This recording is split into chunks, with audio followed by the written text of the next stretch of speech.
मृणाल जयकर, इकडे हिरानंदी मेडोसमध्ये राहतो. आम्ही आत्ताच क्रेटाची एक्सो व्हेरियंट IVT व्हेरियंट घेतलंय.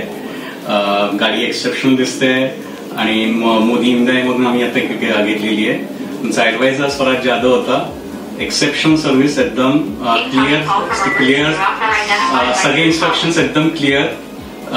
गाडीचे फीचर्स बोला, गाडीचं सगळे त्याचे आपले ऍक्सेसरीज आणि सगळं जे काय लोडिंग वगैरे सगळं एकदम क्लिअर. असं काही हे नाही की बाबा हे आपण लपवलेलं काही, एकदम मस्त इन्स्ट्रक्शन आणि एव्हर रेडी. कधी फोन केल्यानंतर लगेच काही अजून डाऊट असेल तर एकदम क्लिअर. त्यामुळे एकदम एक्सपिरियन्स एकदम मस्त होता.